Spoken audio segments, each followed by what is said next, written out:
Hey guys, we're back with another video on iPhone 16 Pro. How do we make this new side button?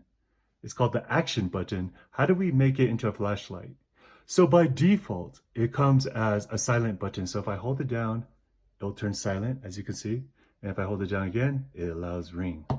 Okay, let's go ahead and show you. First, we're gonna go to setting.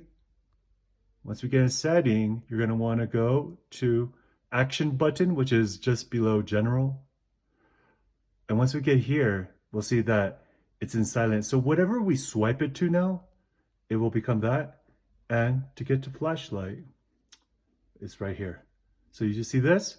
And now when I hold this, let's go back. Wham. I hold it down and it's a flashlight. I push it down, it turns off. I hold it down, becomes a flashlight. I turn it off, it turns off. All right, guys, so that's pretty much it for this video. I hope it helps. This is a new button, so a lot of people don't know how to get to the flash, to make it flashlight on the action button. And before we go, if you made this far, I just want to send a shout out to one of my commentators or commenters. He said my voice sounds like Pedro Pascal, which is a great actor I love. So this is a shout out to you. I'm just going to say, but what about my justice? I will be your champion. All right. Thank you, guys. Thanks for watching. See you next time. Bye-bye.